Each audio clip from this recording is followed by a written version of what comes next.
Aleluia, Jesus. Irmãos, estenda suas mãos para cá. Liga a luz aí para nós. Aleluia, Jesus. Senhor Jesus, obrigado, Senhor, por estar conosco, por abençoar, meu Deus, cada vida, cada irmão, por prosperar, meu Deus, para não deixar faltar o pão na casa de cada um.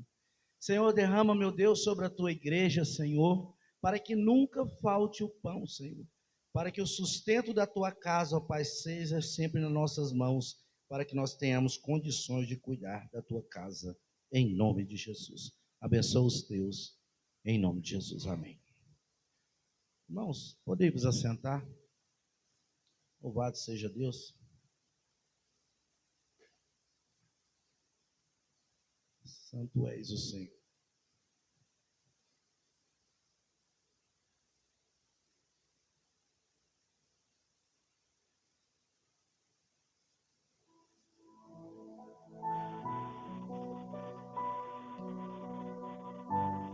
Aleluia.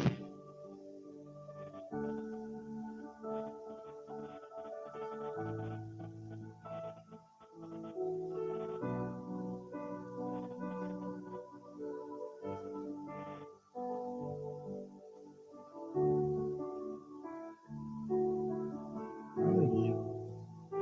A gente costuma com a tecnologia, depois não quer ficar sem, né? Aleluia, Jesus. Louvado seja Deus. Irmãos, estou feliz porque Deus está sobre a nossa vida em todo o tempo. Amém? A gente esteve ontem na cidade de Edéia, no mutirão, ajudando a pintar a igreja.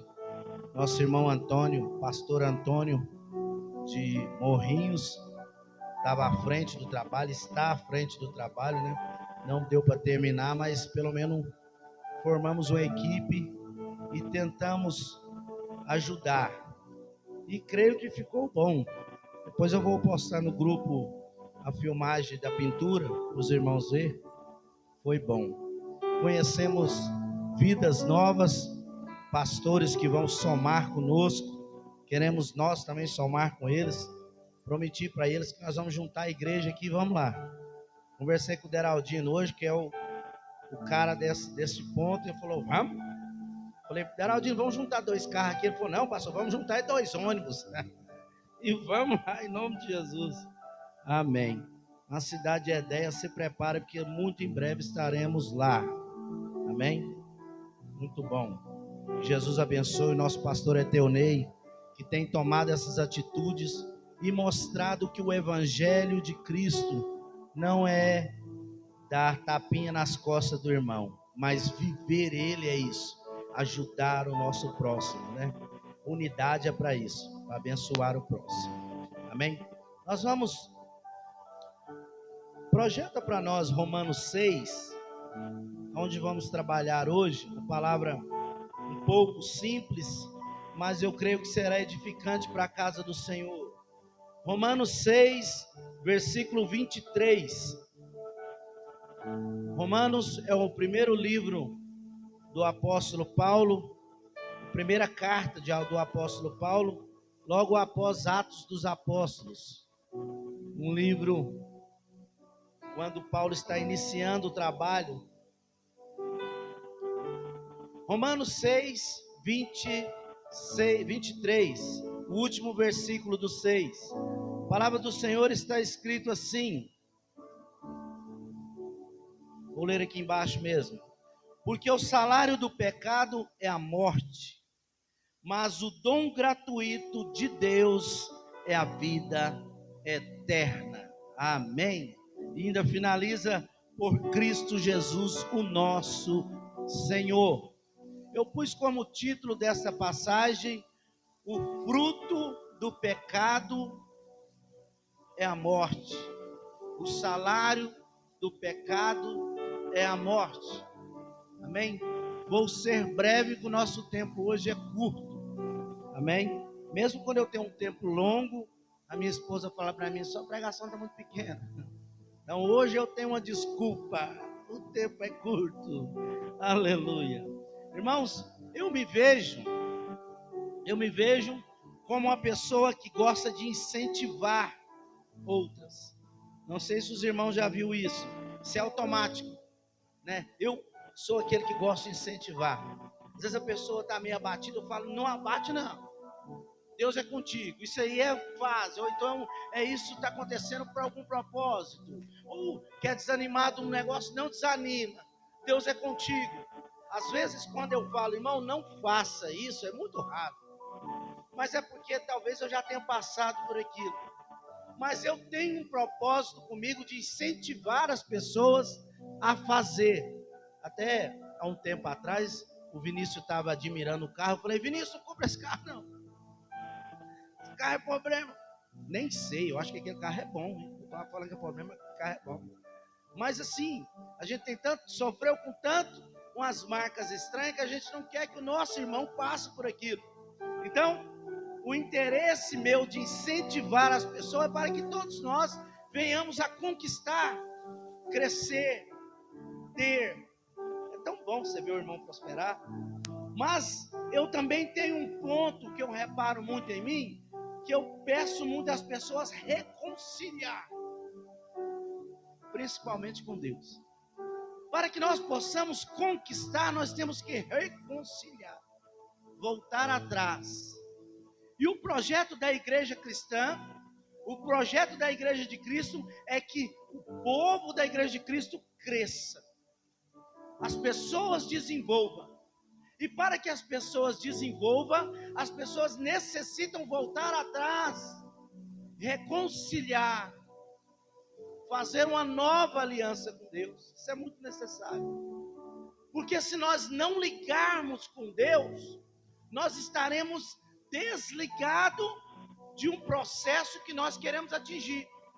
Às vezes nós temos um alvo e nunca chegamos nele. Por quê? Porque não há a permissão de Deus, não há uma ajuda de Deus. Estamos sozinhos na batalha. E quando você volta atrás e liga com Deus, aí tudo se encaixa. Tudo dá certo. Então, eu estou falando de mim, né? Eu tenho isso, eu sinto que eu tenho isso. Mas o mundo, ele é totalmente diferente da igreja. O mundo, ele não tem esse projeto. O mundo, ele já mostra para nós o incentivo de você continuar correndo atrás, passa por cima do que quiser de passar, mas continue. Só que se nós entendermos melhor, é totalmente diferente.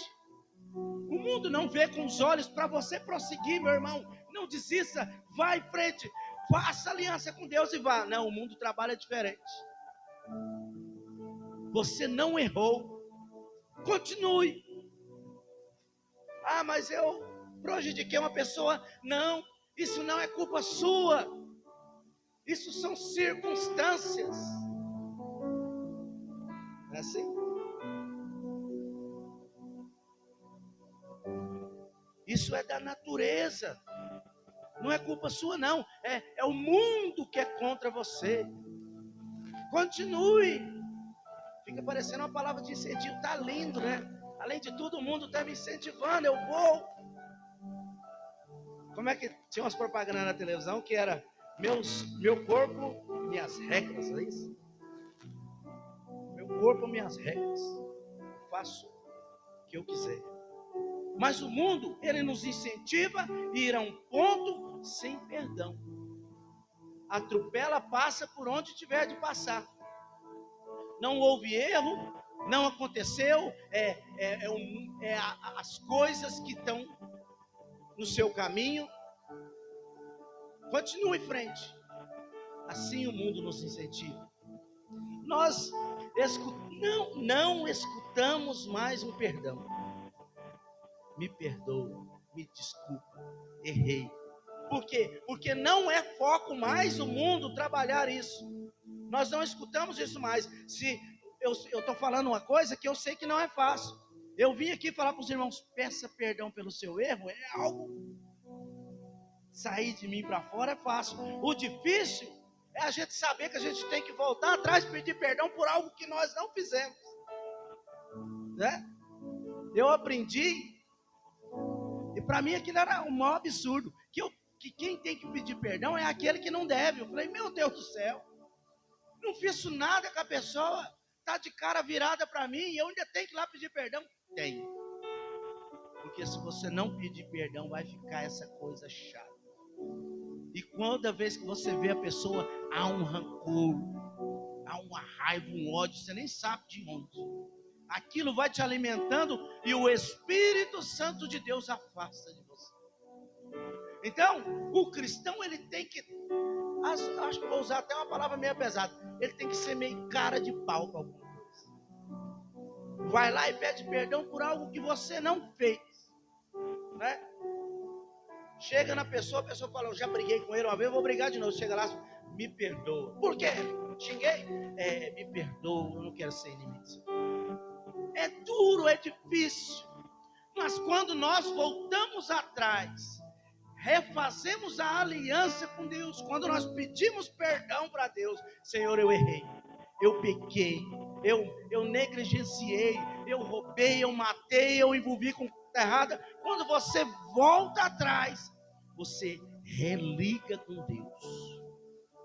É fácil? Não é. Mas nós religamos com Deus. Há um projeto novo que nasce. E aí nós prossigamos.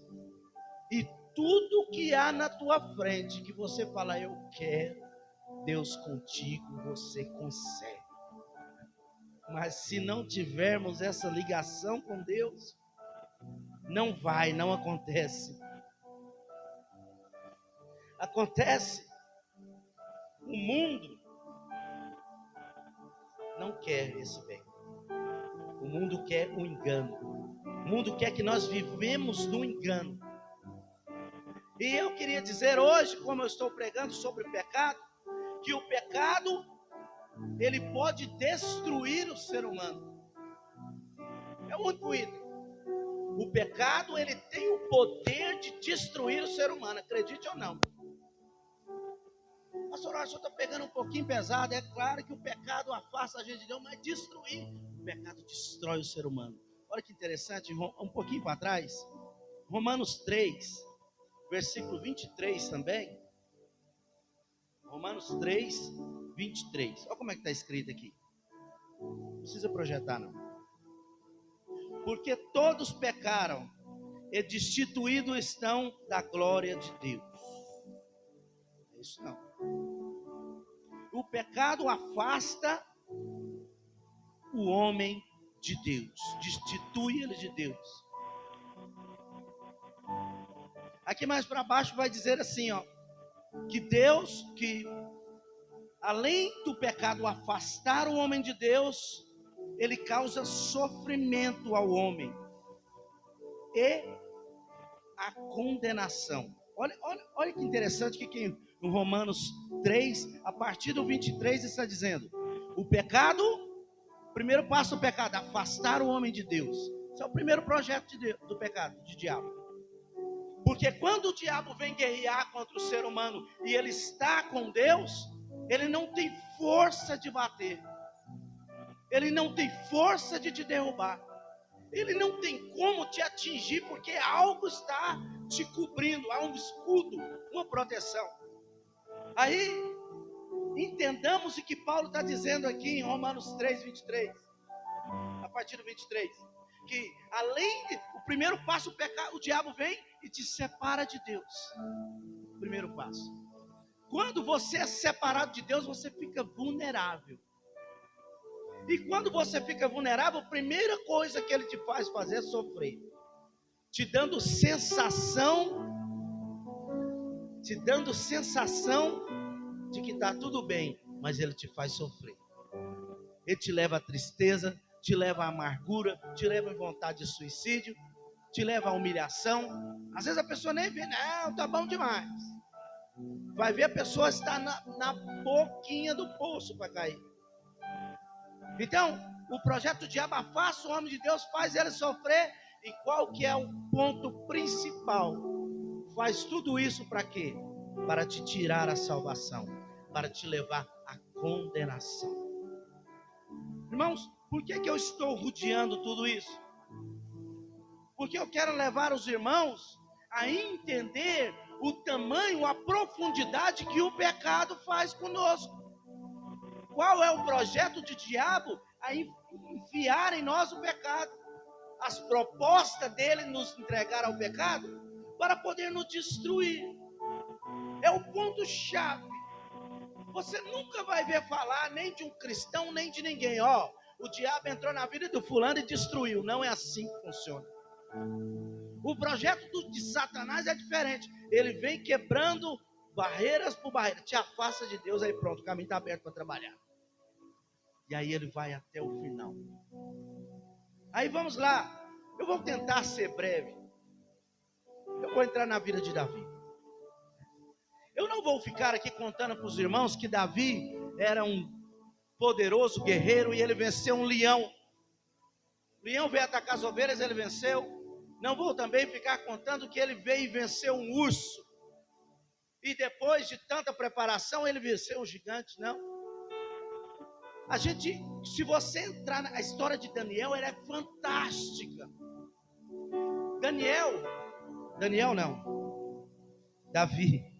Quase que eu levantei Daniel aqui das covas dos leões para matar o leão de Davi.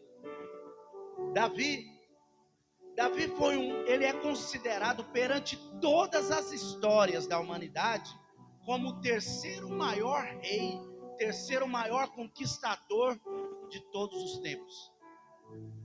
Isso porque eles têm base bíblica só de Davi. Entendeu? As outras eles acrescentam e diminuem Davi.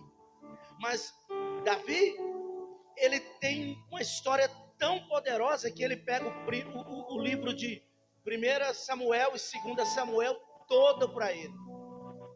Ele pega o início de Reis, ele pega todo 1 Crônicas para ele. Mesmo que tenha uma genealogia imensa no livro de Crônicas, 1 Crônicas, mas Davi tem 3 livros falando exclusivamente dele. Aí você começa a ler a Bíblia dali para frente, todos os pontos que passar será mencionado Daniel. Será que é um homem fraco? Será que foi um homem pouco honrado?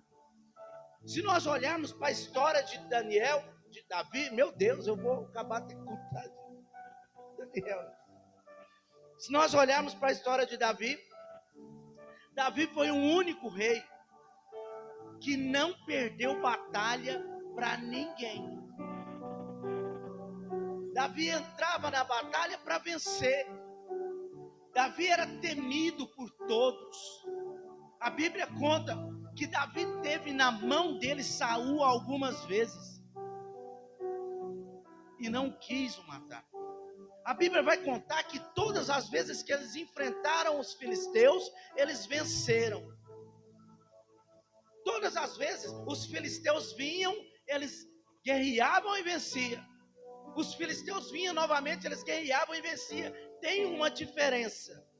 Todas as vezes que ele enfrentava os filisteus, ou seja quem for, ele consultava Deus, pedia permissão. Ele era obediente, ele falava primeiro com Deus e enfrentava quem fosse. Dá para a gente ver, porque o próprio Samuel diz que Davi era um jovem sem temor, ele não temia ninguém, e guerreiro forte.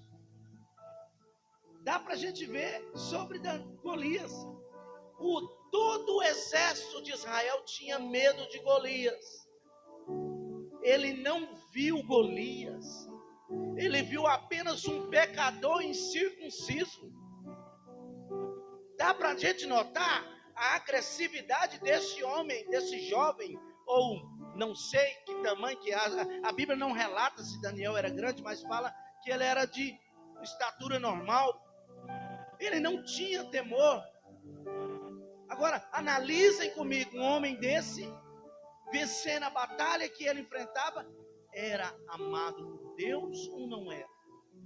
Deus tinha um toque especial por ele ou não tinha? Comparamos nós agora com ele. Vocês acham que um homem desse era mais ou menos do nosso nível? Hã? Eu acho que não. Se a gente aprofundar um pouquinho mais na história, vai descobrir que todas as vitórias de Davi, ele falava, o Senhor falava, vai, a sua obediência vai te fazer vencer. Mas uma vez, também, Davi perguntou ao Senhor, Senhor, posso ir à guerra? Ele fala, não.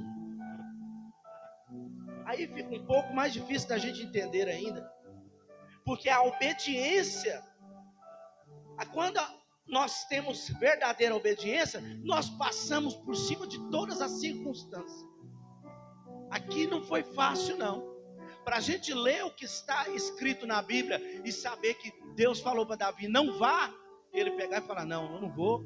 Tá fácil sim de nós entender, mas ele passar por cima do tamanho do exército que ele tinha, tamanho de conselheiros, capitões. O povo era acostumado a ver ele vencer guerra sobre guerra. O homem que enfrentou um gigante e venceu, falar do nada, ó, nessa guerra nós vamos voltar para trás. O que o exército não vai pensar? Que homem frouxo é esse? Está tudo nas mãos. Quantas vezes nós vencemos os filisteus? Mas a obediência, ela tem que ir além, irmãos. Eu não estou aqui puxando para o lado nenhum, mas a obediência, ela tem que vir primeiro.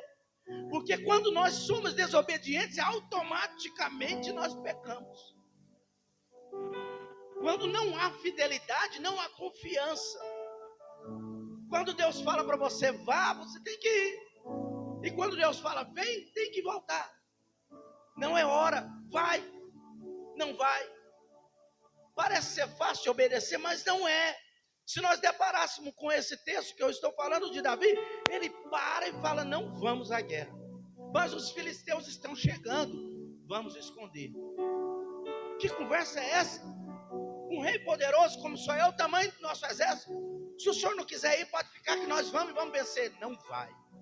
Porque eu sou obediente ao Senhor, meu Deus. Se Ele falar, vai, eu vou. Mas se Ele falar, não vai, eu não vou. A obediência traz algo diferente para nós. A obediência traz conquistas que nós nunca conquistamos. Irmãos, eu vou falar aqui, isso aqui é tudo perante o mesmo texto. Eu já tirei até o que eu preparei, já desliguei. Mas perante ao mesmo texto, a Bíblia vai falar que Deus manda ele não ir à guerra e ele obedece.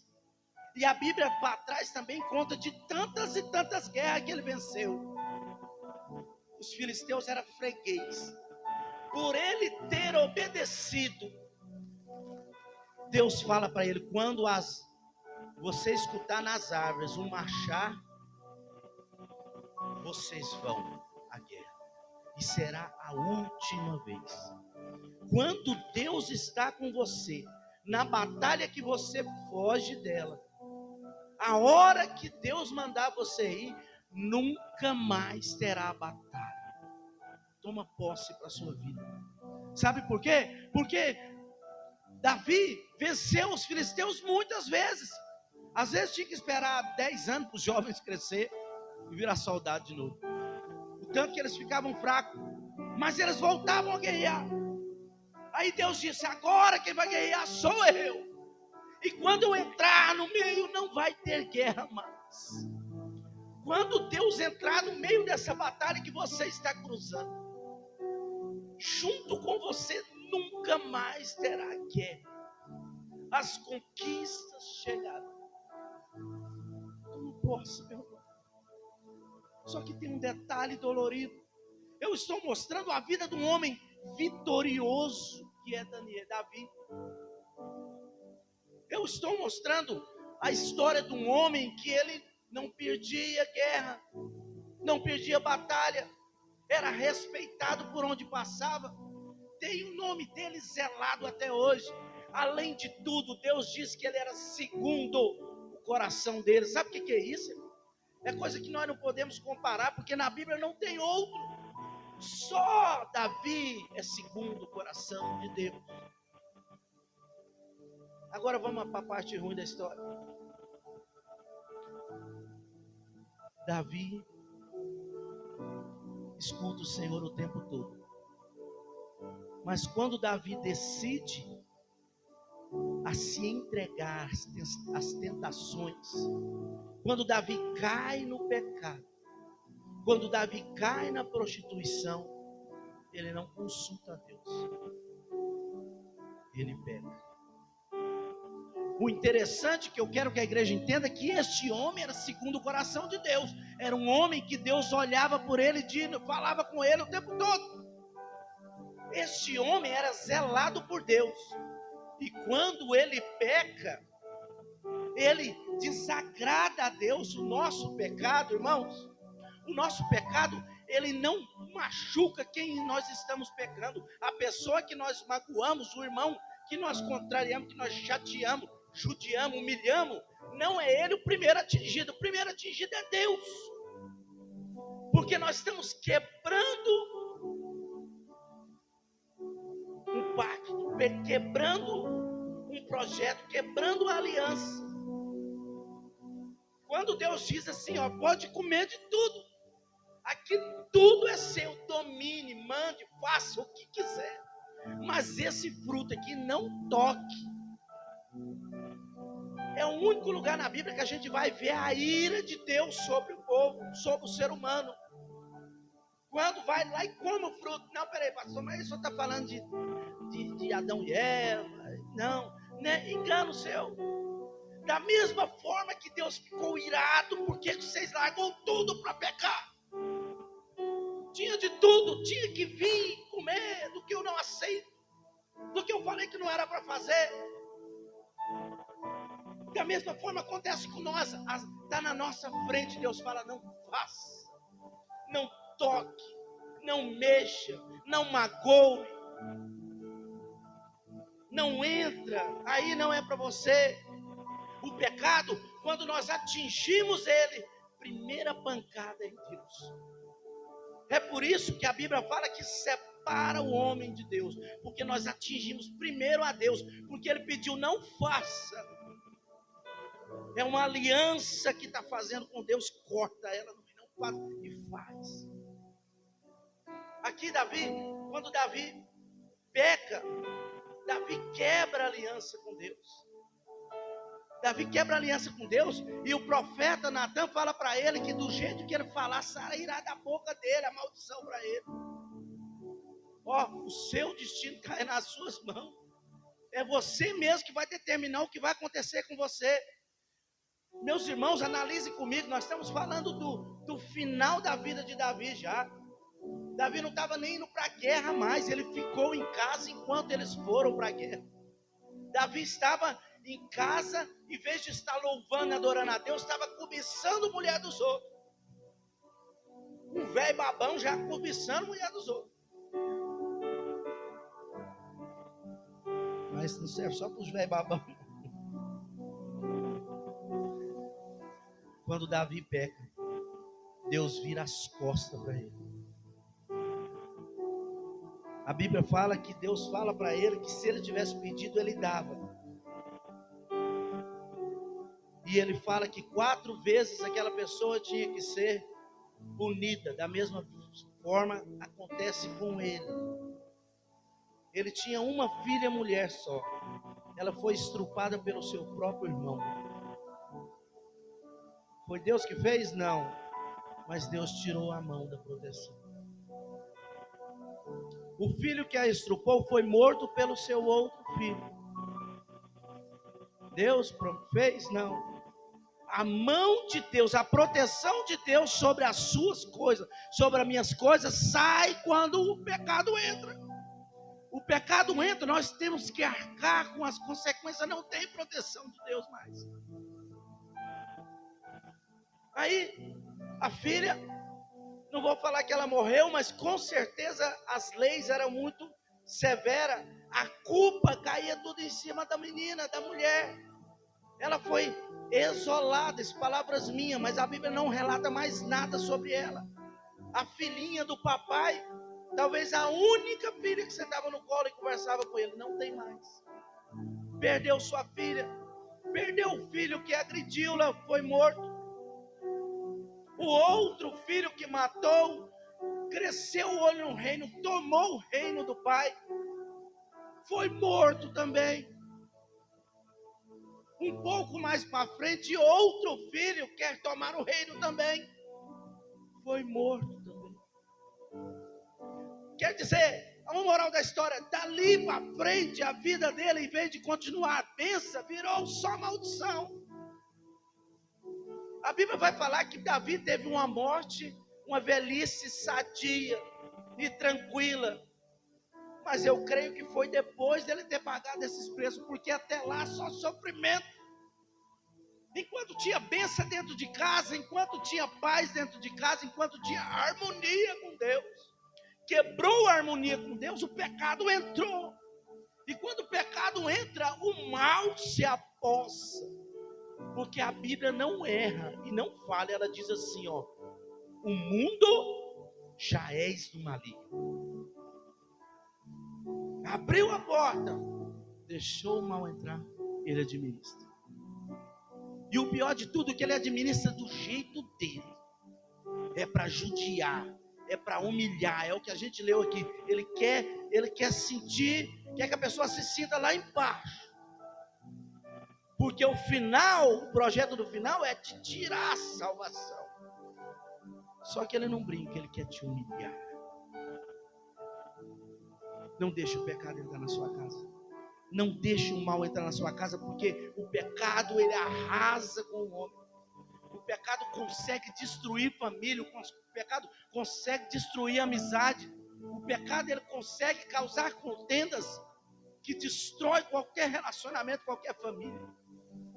Não permita o pecado entrar na sua casa. Se põe de pé que eu quero orar com você. Meu Deus amado, Tu és santo, Senhor.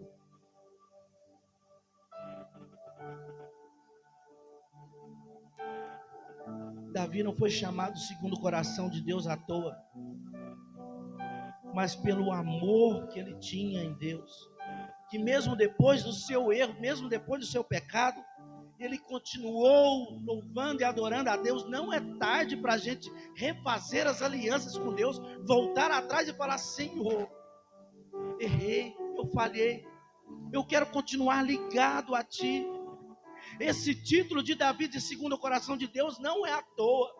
O título de segundo o coração de Deus é porque Davi, mesmo na sua maior dificuldade, mesmo no momento mais triste, mesmo no momento que ele perde todo o reinado, ele perde todas as suas mulheres. Na época era assim, meu irmão, hoje não pode não. Perde toda a sua fortuna, tudo o que ele tinha ficou para trás. Ele foi para as matas, foi para o deserto fugir. Momento de sofrimento, de estar reclamando, ele estava falando: Senhor, me tira tudo, só não tira a tua presença de mim. Refaça a sua aliança com Deus, refaça um propósito que Deus tem na tua vida. Tire tudo, Senhor, mas não tire a tua presença de mim. Não tire a tua presença, Senhor, porque sem ti eu não consigo viver. Senhor Deus Pai, abençoa a tua igreja, Senhor. Senhor, abra o coração, abra, meu Deus, para que cada um entenda melhor a tua palavra. Aprofunde, Senhor, dentro dos teus filhos, Senhor, o teu evangelho. Mostra, Senhor, qual é a tua vontade com cada vida. Mostra, Senhor, o desejo que o Senhor tem de estar trabalhando junto com eles. Meu Deus, desperta essa vontade em nós. Tira, meu Deus, todo laço satânico, toda seta maligna, todo pecado que rodeia nós a todo dia. Tira de nós, Senhor. Tira, Senhor, as tentações. Tira, Jesus. E se erramos, Senhor, nos perdoa. Perdoa a tua igreja, Senhor, porque ela está aqui prostrada aos teus pés. Perdoa, Senhor. Perdoa e tira o mal, Senhor. Não deixe, meu Deus, que o mal continue influenciando. Limpa-nos, porque a tua presença tem que estar conosco. Que eu perca tudo, mas não perca a tua presença. Só quem recebe, dê uma salva de palmas bem forte para Jesus. Aleluia, Jesus. Louvado seja Deus. Amém. Podemos assentar, meus irmãos, serei breve. Aleluia, irmãos. Hoje é 15.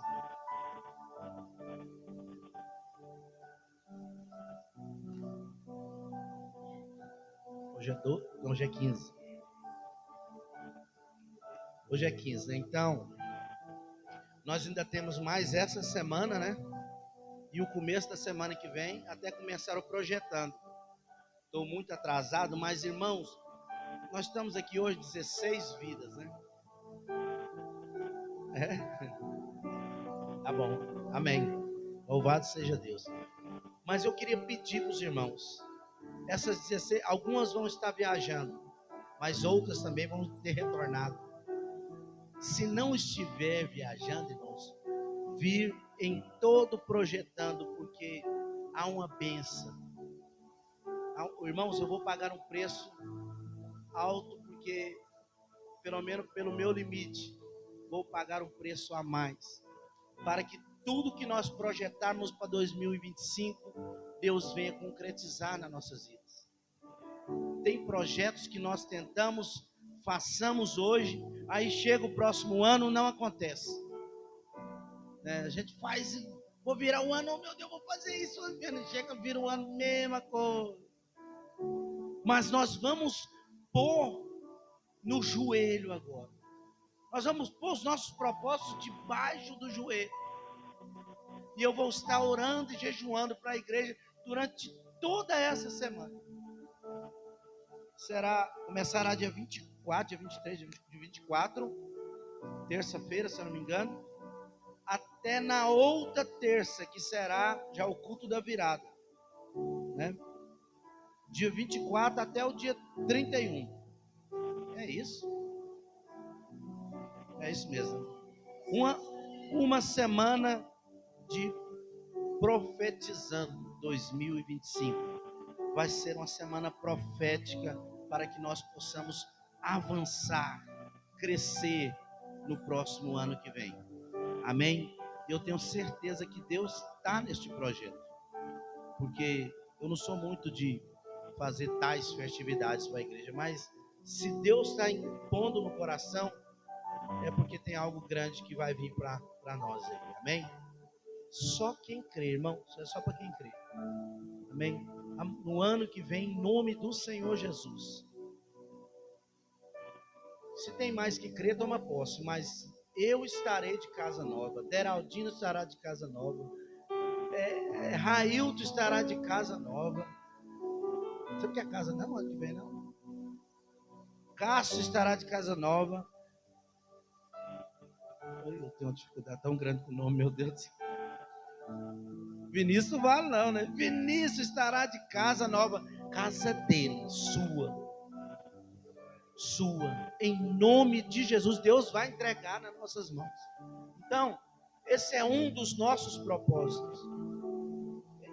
Edelmir, eu não vou falar casa própria não, deixa ele pedir para Deus. Edelmir estará casado o ano que vem.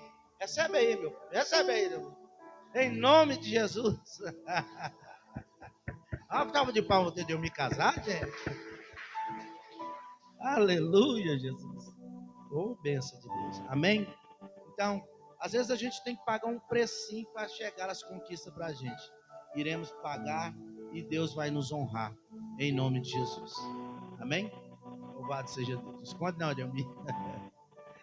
Amém. Algum recado?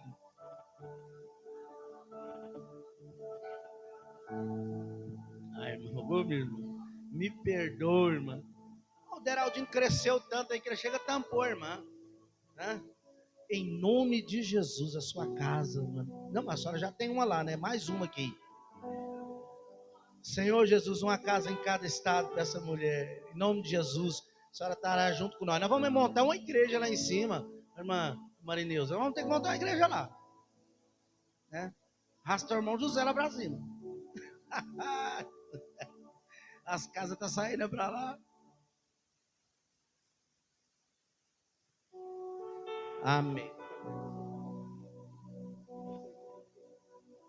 Se depender de mim, irmão, vai ser uma carne assada no forno. Mas os irmãos gostam de carne assada. Eu tenho medo do preço da carne de vaca.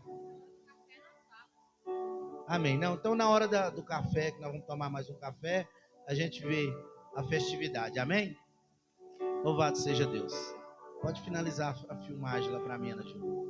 Vamos agradecer a Deus por este culto abençoado.